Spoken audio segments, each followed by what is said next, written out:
Los abogados de Rocío narran los hechos de una manera muy diferente a como lo hizo Rocío.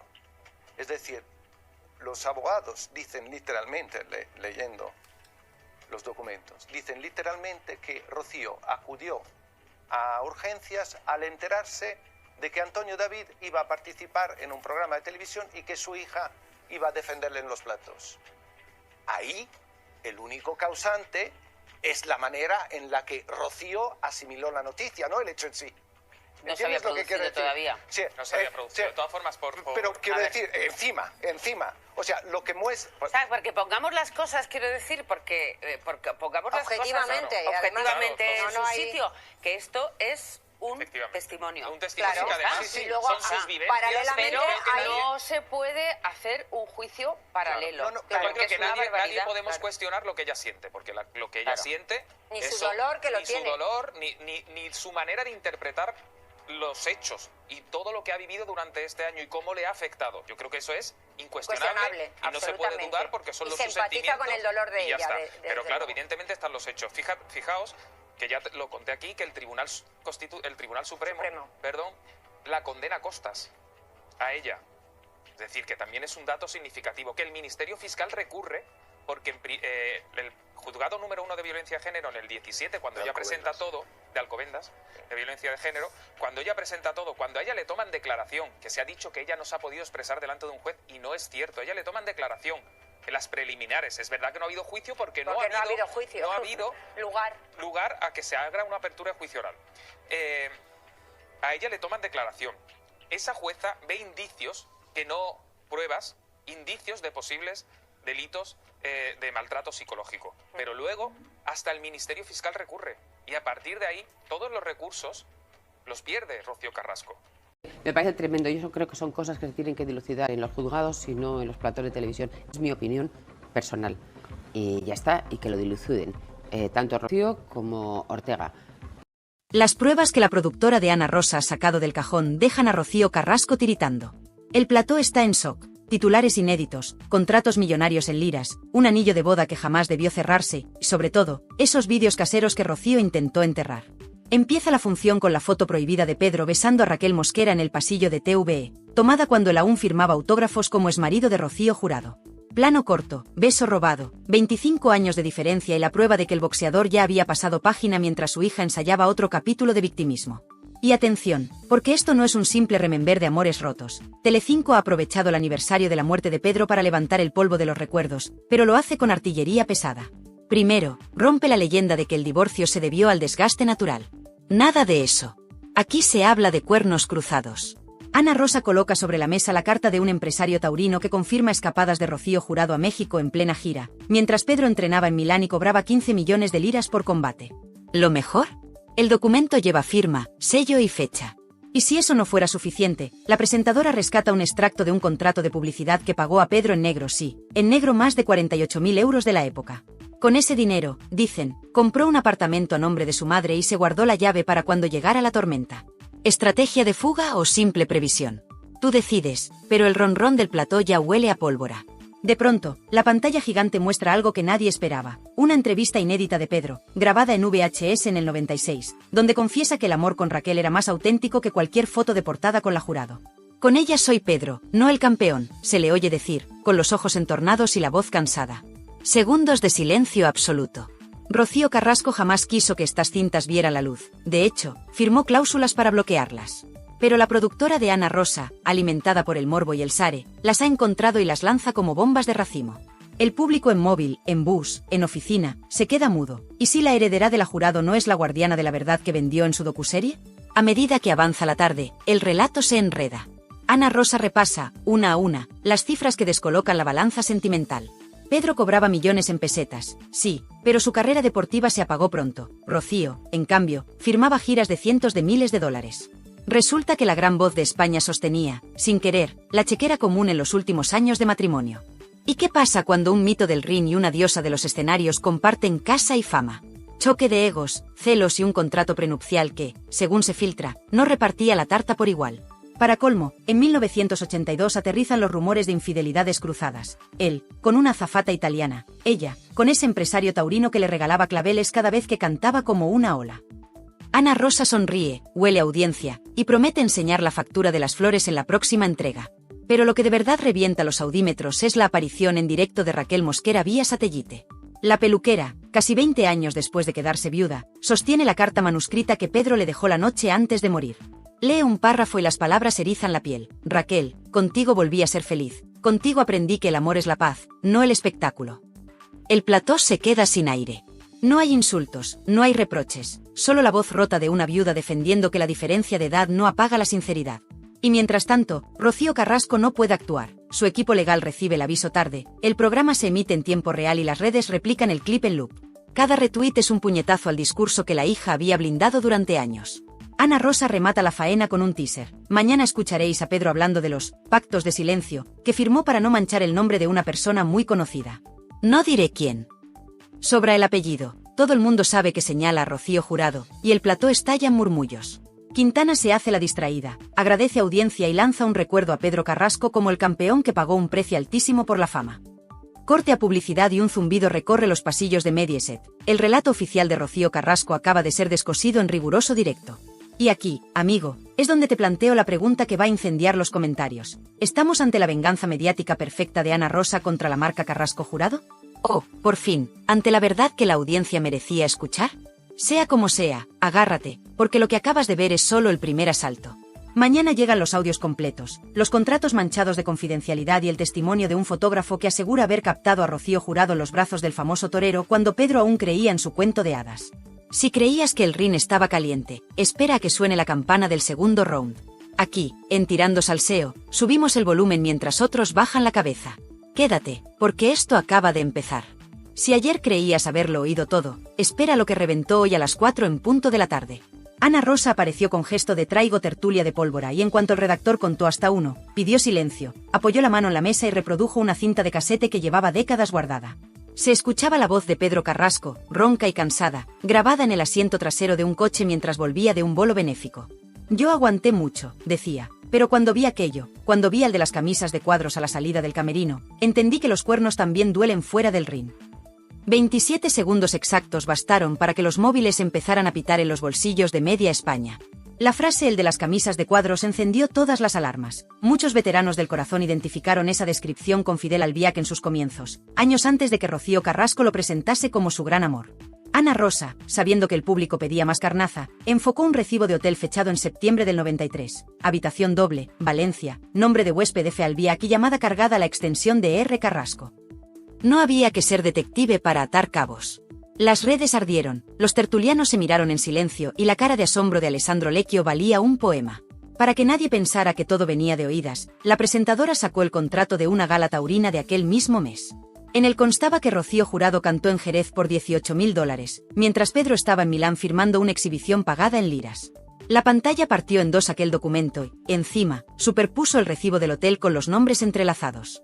El mensaje era claro: mientras cada cónyuge trabajaba en ciudades distintas, alguien se movía entre bastidores tejiendo un romance paralelo. Raquel Mosquera se conectó desde su salón, visiblemente nerviosa, con las cartas de Pedro sobre la mesa.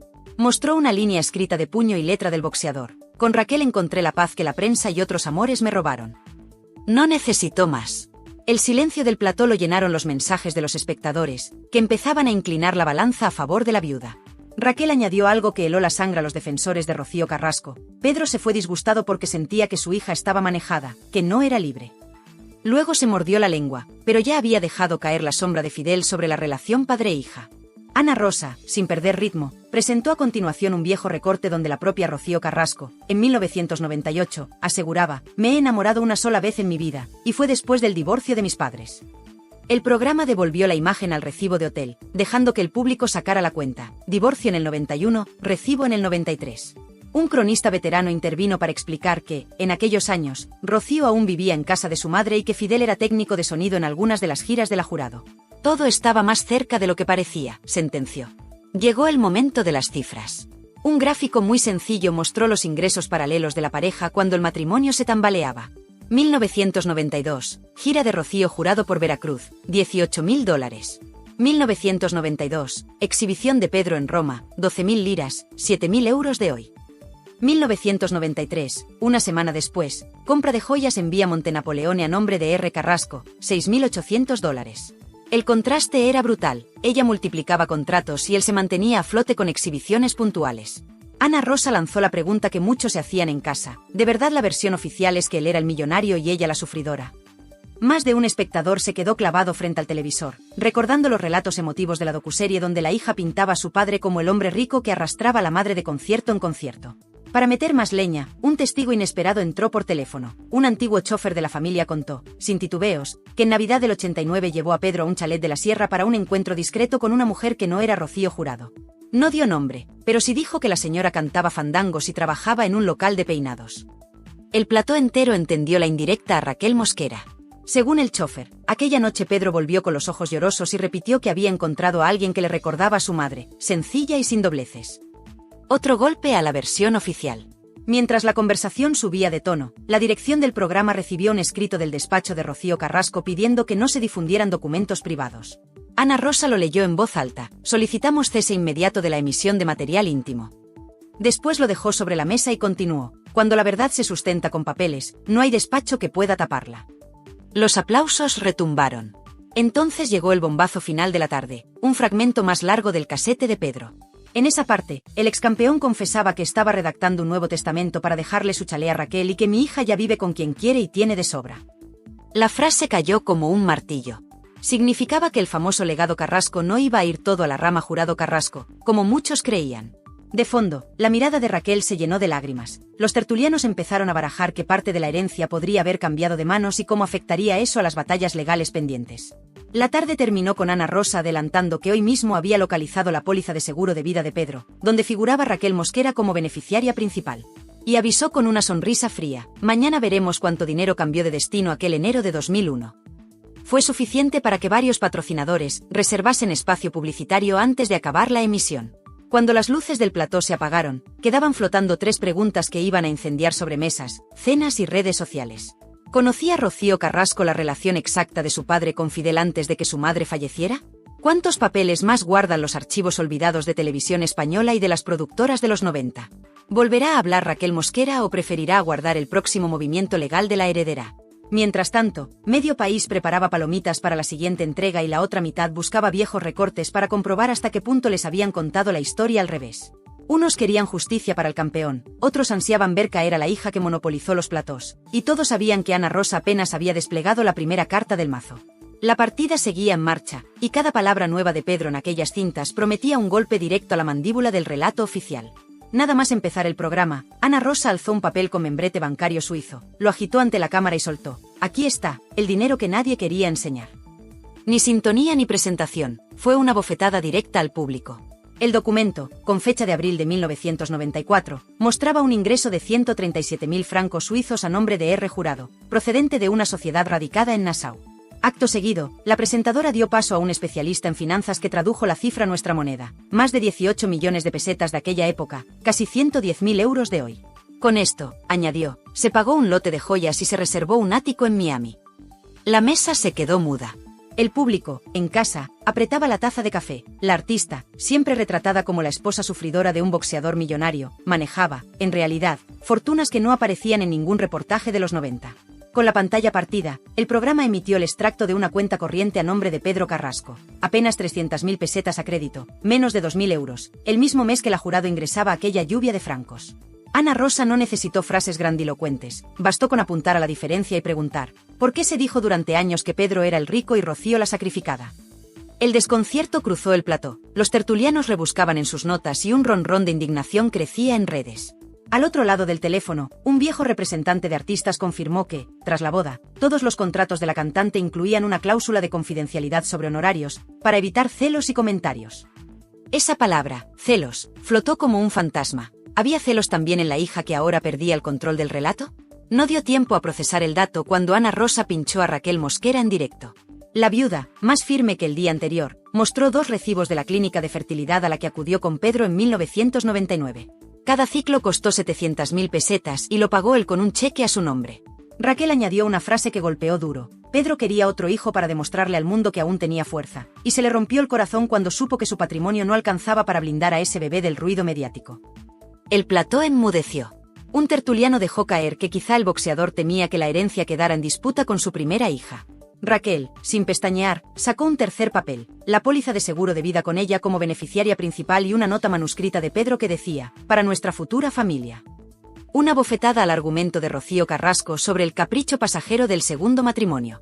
Mientras los móviles hervían, Ana Rosa sacó su siguiente as de la manga, un reportaje cargado de nostalgia, con imágenes de archivo donde Pedro recibe un ramo de claveles rojos después de un bolo, ramo enviado, según la carta adjunta, por un gran amigo mexicano que te admira. La tarjeta estaba firmada con iniciales imposibles de confundir, OCF. El realizador congeló la imagen y el rótulo dejó claro lo que medio país ya intuía, OCF igual a Ortega Cano. En ese instante, los mensajes en WhatsApp se dispararon. Si el diestro enviaba flores al boxeador, era un gesto de camaradería o un detalle encubierto para Rocío Jurado. A la media hora de programa, llegó otro audio inédito de Pedro. Esta vez se le escuchaba en tono íntimo, grabado, según el rótulo, durante una sobremesa de Navidad de 1995. La fama mata lo que toca, decía, y si a la fama le sumas la ambición, te quedas solo. Añadía que a mi niña la están vistiendo de muñeca y no se da cuenta. En el plató, el eco de esas palabras fue un mazazo. Pedro denunciaba, sin nombrarlos, la influencia de la madre y de Fidel sobre Rocío Carrasco. Tras la grabación, Ana Rosa miró al público y sentenció, un padre pidiendo ayuda en mitad de una cena familiar. ¿Dónde estaba la que hoy presume de haberlo protegido? El silencio se hizo tan denso que se cortaba. Como remate, el programa sacó los recibos de las flores que Rocío Jurado recibía en cada estreno de disco. Uno de ellos, fechado en 1991, ascendía a 60.000 pesetas. La tarjeta la firmaba F. Albiac, entonces ayudante de escenario. El contertulio Luis Rollán, amigo de la Jurado, se pasó la mano por la frente y admitió que nunca había visto aquel gasto. Pero lo cierto es que Fidel se movía cerca de la familia desde mucho antes de lo que cuenta la versión oficial. Fue la frase que detonó el hashtag #Fidel desde el principio. En paralelo, llegó un comunicado del despacho de Rocío Carrasco. Esta vez, le llamaron nota legal, exigiendo rectificaciones. Ana Rosa lo leyó sin anglicismos ni tecnicismos. La señora Carrasco exige que se respete su intimidad y que no se difundan más documentos privados. La presentadora levantó la vista y con voz serena respondió, nosotros respetamos la ley, pero respetamos aún más la memoria de Pedro Carrasco, que no pudo defenderse en vida. El plató estalló en aplausos. El público mayor, el de esa franja de 55 años que sigue la sobremesa, entendió cada palabra. Y la emoción cruzó la pantalla. Mensajes de apoyo a Raquel se multiplicaron y hasta espectadores que antes estaban con la docuserie empezaban a dudar. Para cerrar la jornada, Ana Rosa se guardó un gancho final. Conectó con un notario jubilado que atendió a Pedro en 2000. El hombre mostró una copia autenticada de un borrador de testamento, no el definitivo, con una cláusula sorprendente. Legaba a Raquel el 50% de los derechos de imagen que aún generara su nombre. Aquello dinamitó la creencia de que todo lo que producía la leyenda Carrasco pertenecía a Rocío Carrasco. El notario aseguró que ese borrador existió, aunque no sabe si se firmó antes del infarto. Prometió enviar el documento completo al programa si la familia no lo impugnaba. El suspense quedó servido. Todo esto en hora y media de directo. Las reacciones fueron inmediatas. Los espectadores mayores compartían recuerdos de las galas de Rocío Jurado y comparaban fechas con los extractos suizos. Los más jóvenes abrían hebras de Twitter sobre manipulación familiar y gastaban memes con flores de 60.000 pesetas.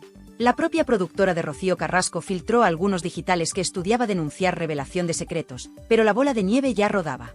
Ana Rosa cerró con una mirada al objetivo y una promesa. Mañana mostramos el parte médico donde el cardiólogo de Pedro advierte, estrés familiar mantenido como factor de riesgo. Y veremos quién provocaba ese estrés. Sin despedidas grandilocuentes, solo una última frase para la audiencia que, a esas alturas, estaba pegada al sillón. No cambien de canal, que esto solo acaba de empezar. El SARE se disparó hasta rozar el 21% y el zumbido de los móviles confirmó que el país entero pedía más. ¿Conclusión? No hubo cortina de humo ni Toby Continued en inglés. Simplemente un hasta mañana que huele a más papeles, más cintas y más secretos de un clan que, por primera vez, ya no controla la versión oficial. Y ahora la pelota está en el tejado de Rocío Carrasco. Si responde, avivará el fuego. Si calla, confirmará cada sospecha. Mientras, España ya se ha dividido en dos equipos, los que creen que Pedro murió traicionado por su propia sangre y los que aún defienden la versión de la hija. Se avecina tormenta y, con ella, la certeza de que el salseo no entiende de treguas, ni de silencios. Cuando parecía que ya lo habíamos escuchado todo, Ana Rosa regresó al plató con una nueva bomba que dejó al país con el café a medio tomar. Un documento legal firmado en 1996 donde Pedro Carrasco solicitaba la revisión de la custodia compartida de su hija. El público se quedó de piedra. Pedro había querido volver a tener contacto regular con Rocío Carrasco cuando ésta ya vivía bajo la influencia de Fidel. La respuesta estaba ahí, con el membrete del Juzgado de Familia de Madrid y la firma del exboxeador. El motivo alegado era claro y contundente: cambios en el entorno de convivencia de la menor que afectan a su estabilidad emocional. La frase encendió todos los platós de televisión como un cerillo en un charco de gasolina. Acto seguido, Ana Rosa sacó lo que calificó como el parte médico que prometimos ayer, un informe emitido por el cardiólogo de Pedro, fechado apenas 5 meses antes de su muerte, en el que se especificaba que sufría arritmia agravada por estrés familiar mantenido, entorno tóxico y ansiedad situacional crónica. Ningún nombre, claro, pero las piezas encajaban como un dominó de cristal a punto de estallar. El plató se congeló.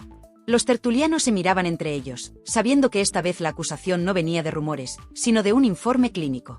«Esto ya no es salseo, es tragedia griega», susurró uno. Raquel Mosquera, una vez más, se conectó desde su salón, esta vez con una camisa blanca impecable, sin apenas maquillaje y con los ojos hinchados. Pero habló. Y vaya si habló. Sacó de su bolso un pequeño marco con una foto en blanco y negro, Pedro en bata de entrenamiento, ella abrazada a su cintura. «Esto fue el día que le dijeron que Rocío no le cogía el teléfono desde hacía 3 meses», dijo. Y añadió: «Esa noche lloró como un niño. Me dijo, me han robado a mi hija y encima me llaman manipulador». El plató entero se vino abajo. La audiencia se fundía con la pantalla. El dolor atravesaba como un cuchillo de mantequilla. Raquel, entre lágrimas, terminó diciendo: «Yo no soy periodista, pero el Pedro que yo conocí no mentía. Se murió pensando que su hija ya no era su hija». En ese instante, Ana Rosa detuvo el ritmo y pidió silencio. «Señoras y señores», dijo con una solemnidad casi fúnebre, «vamos a emitir ahora el audio más delicado de todos». El silencio era total. Ni un estornudo. Ni un clic de bolígrafo. Solo tensión. Y entonces se escuchó. Era la voz de Pedro Carrasco, grabada en un contestador automático. «Rocío, soy papá. Solo quería saber si te hace falta algo. Llamo mañana otra vez. Un beso». La fecha era 1998. 3 llamadas así se reprodujeron. En ninguna hubo respuesta. Ana Rosa miró al público. No son acusaciones. Son hechos. El siguiente bloque fue aún más brutal. Se conectó en directo una enfermera que trabajó en la clínica donde Pedro fue ingresado en 2000 por una crisis nerviosa. Lo contó sin filtros. Pedro llegó descompuesto. Repetía que se sentía solo, traicionado. Que se había equivocado con la persona que había dejado que criara a su hija. Alguien preguntó si hablaba de Rocío Jurado. Ella, sin pestañear, dijo: «No». Hablaba del chico ese, el de las camisas de cuadros. El fantasma de Fidel volvía a asomar como un espectro incómodo en cada frase. Pero el plató estalló en un rugido cuando Ana Rosa leyó en voz alta una carta manuscrita de Pedro, enviada a un amigo periodista en 1999 y nunca publicada. En ella, el campeón de Europa decía: «Mi historia está contada por otros. Algún día me gustaría contar mi verdad, pero creo que ya es tarde».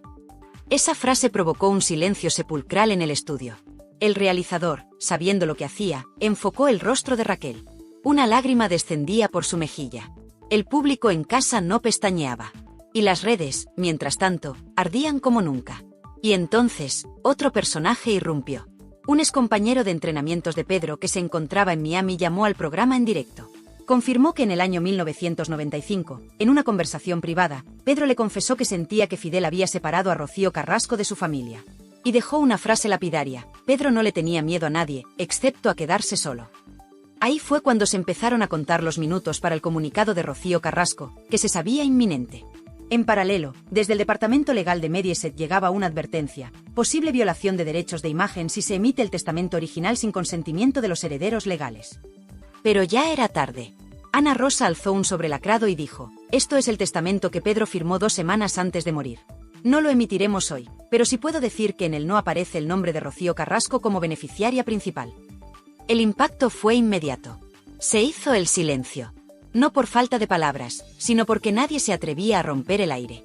Para cerrar, Ana Rosa dio un paso que muchos no esperaban. Hizo una pregunta directa al aire.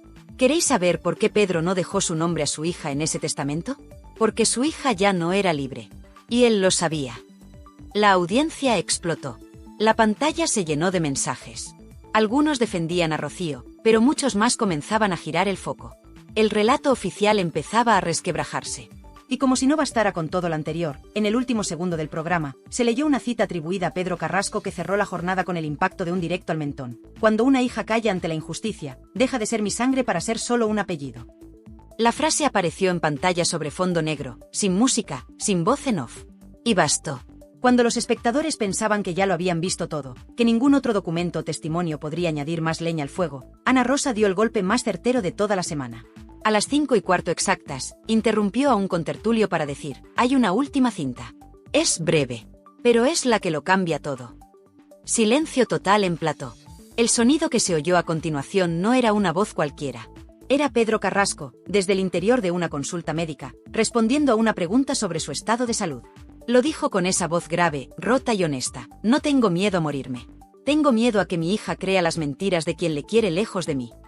Un puñetazo al alma. No hubo aplausos. Solo lágrimas en muchos rostros, dentro y fuera de pantalla. Inmediatamente después, la producción del programa mostró en pantalla una línea de tiempo, desde 1991, fecha del divorcio entre Pedro y Rocío Jurado, hasta 2001, año de su fallecimiento. En ese gráfico, con puntos rojos, se marcaron todas las veces que Pedro intentó un acercamiento público o privado con Rocío Carrasco. Fueron 12. Ninguna recibió respuesta. Algunas incluso, según testigos presenciales, terminaron con silencios tensos o rechazos por parte del entorno de Rocío. Pero lo que más escandalizó a los espectadores fue la revelación final de Raquel Mosquera, una carta sin fecha exacta, pero escrita de puño y letra por Pedro, en la que decía: me han vetado como padre. No puedo competir con la fama, ni con los asesores, ni con los que viven a costa de crear odio. Si me pasa algo, que alguien diga que lo intenté. Esa frase quedó congelada en pantalla durante 30 segundos. Tiempo suficiente para que miles de espectadores la fotografiaran, la compartieran, la hicieran viral. Y tiempo suficiente también para que el relato oficial de Rocío Carrasco empezara a desmoronarse delante de toda España. Los tertulianos se quedaron sin argumentos. La narrativa de la hija desamparada que luchaba contra un entorno hostil había chocado de frente con los papeles, los audios, los testigos y las emociones más crudas. Porque ya no era solo una cuestión de versiones enfrentadas. Era una cuestión de verdad, de hechos, de dolor tangible. Y cuando parecía que el programa iba a cerrar así, Ana Rosa sorprendió con un último invitado, el antiguo administrador de Pedro Carrasco. Un hombre mayor, con rostro serio y gesto de quien ya no tiene nada que perder. Lo que soltó fue dinamita. Dijo que, en el año 2000, Pedro se reunió con él para discutir la venta de un piso que tenía en la Costa del Sol. La intención era clara: quería dinero rápido para asegurarse de que Raquel no tuviera que depender de nadie si a él le pasaba algo. La venta no llegó a cerrarse, pero el mensaje estaba claro. Pedro temía que lo poco que tenía no bastara para proteger a quien él consideraba su verdadera familia en ese momento. Y no mencionó en ningún momento a Rocío Carrasco en esa conversación. Ni una sola vez. El plató era una olla a presión. Los móviles no paraban de vibrar. Las redes hervían con mensajes cruzados. Algunos seguían defendiendo a Rocío, pero cada vez más voces exigían una revisión de todo el relato mediático. Incluso periodistas que habían apoyado la docuserie empezaban a lanzar tweets con palabras como revisión necesaria, documentos reveladores o directamente hemos sido engañados. Y entonces, en el último minuto, ocurrió lo impensable. Ana Rosa pidió a realización que cortaran las luces y dejaran solo la imagen del chalet de Pedro Carrasco en Torrelodones. En pantalla, una cámara lenta mostraba el portón de entrada, una bugambilla que trepaba por la verja, y la voz en off de Pedro, rescatada de archivo, diciendo: este es mi rincón de paz. Aquí fui feliz. Nada más. No hizo falta ningún editorial, ninguna conclusión. Ese plano silencioso, cargado de melancolía, fue el clavo en el ataúd de la historia oficial que durante décadas nos habían contado. Al terminar la emisión, Telecinco tuvo que emitir un comunicado reconociendo que los documentos presentados eran auténticos, y que cualquier derecho a réplica por parte de Rocío Carrasco quedaba garantizado. Pero ella, hasta ese momento, no dijo ni una palabra. El país entero estaba dividido. Las sobremesas de 500.000 de hogares se habían transformado en juicios improvisados. En peluquerías, panaderías y autobuses se repetían las frases de Pedro como mantras. En redes, los hashtags almohadilla Pedro Carrasco tenía razón y almohadilla la verdad de Raquel Mosquera arrasaban en tendencias. Y en medio de todo este terremoto, solo una pregunta quedaba flotando: ¿quién repara el daño hecho cuando la verdad llega demasiado tarde? En medio de tanto documento desenterrado, de audios que nadie esperaba, de cifras que rompen el relato oficial, y de silencios que ahora pesan como losas, una verdad empieza a abrirse paso entre las grietas del pasado. La historia que nos contaron no era toda la historia. Pedro Carrasco, el campeón, murió con más preguntas que respuestas, con más cariño en su corazón que poder en sus manos, y con una sensación amarga, la de que alguien, más cerca de lo que pensaba, quería reescribir su vida en tercera persona. ¿Era Fidel? ¿Era Rocío Carrasco? ¿Era una maquinaria mediática que supo aprovecharse de una familia rota? Porque aquí lo que de verdad se pone sobre la mesa no es una factura suiza ni una póliza de seguros. Es el derecho de un hombre, un padre, un marido, un luchador, a que se escuche su versión. Y durante demasiado tiempo, esa versión fue silenciada. ¿Y qué ha hecho Ana Rosa? Ni más ni menos que lo que la audiencia pedía a gritos: abrir el cajón, sacar los papeles y dejar que hablen los hechos. Ni ediciones emocionales, ni cortinas de victimismo, ni llantos premeditados. Solo verdad, aunque duela. Solo verdad, aunque incomode. El vídeo del casete con la voz de Pedro diciendo: mi hija ya ha elegido con quién vivir, y yo no la reconozco, dejó helada a media España. Esas palabras, dichas sin rencor pero con tristeza, revelan algo mucho más profundo que una pelea familiar, una fractura generacional y emocional que no se ha querido ver. Y la gran pregunta, la que retumba tras cada minuto de emisión, es: ¿dónde estaba Rocío Carrasco mientras todo esto ocurría? ¿Por qué no contestó a estas pruebas cuando tuvo todo un documental para hacerlo? ¿De verdad nos creímos que su padre era un hombre distante y millonario, que no quería saber nada de ella? Porque, y esto es lo más duro de decir, a veces, el relato de una víctima mal contado puede convertirse en el verdugo de la verdad. Ana Rosa ha expuesto papeles. Raquel Mosquera ha mostrado recibos. Han hablado testigos que llevaban años callados. Y todos coinciden en una idea: Pedro Carrasco no fue el hombre frío que quisieron pintar. Fue un padre preocupado, un marido entregado en su segunda oportunidad, y un profesional que lo perdió todo menos su dignidad. Y ahora, ¿qué hacemos con esto? Pues lo primero, no mirar a otro lado. Porque tú, que estás viendo esto, tienes derecho a saberlo todo. Tienes derecho a ver las dos caras de la moneda. Y también tienes derecho a indignarte, claro que sí. Porque ¿cuántos años llevamos tragando relatos construidos por equipos de guionistas, por productoras millonarias, por gente que vive del victimismo mientras otros no pueden ni defenderse? Y eso, precisamente eso, es lo que este canal quiere evitar. Aquí estamos para ponértelo todo sobre la mesa. Para que tú pienses, para que tú decidas. Para que nadie te diga cómo debes sentirte. Si hoy has sentido rabia, si se te ha escapado una lágrima, si se te ha revuelto el estómago escuchando a Pedro decir que su hija estaba manejada, es porque algo no cuadra. Y ya es hora de que empiece a cuadrar. Déjanos tu comentario. ¿Tú crees que Rocío Carrasco sabía todo esto? ¿O era ella también una víctima manipulada por Fidel? ¿Quién está detrás del relato que nos colaron durante años? Comparte este vídeo si tú también crees que la verdad no necesita efectos especiales ni música triste de fondo. Solo necesita que la dejen hablar. Suscríbete a Tirando Salseo si quieres que sigamos destapando todo lo que la tele tradicional no se atreve ni a mencionar. Aquí no hay filtros. Aquí hay papeles. Aquí hay verdad. Y recuerda una cosa, el salseo no es solo cotilleo. El salseo, cuando se hace con rigor, con documentos y con memoria, se convierte en justicia televisiva. Y si este vídeo te ha abierto los ojos, imagina lo que viene mañana. Nos vemos en el próximo vídeo, pero esta vez, con los guantes puestos. Porque la pelea por la verdad acaba de comenzar. Los abogados de Rocío narran los hechos de una manera muy diferente a como lo hizo Rocío. Es decir, los abogados dicen literalmente, leyendo los documentos, dicen literalmente que Rocío acudió a urgencias al enterarse de que Antonio David iba a participar en un programa de televisión y que su hija iba a defenderle en los platos.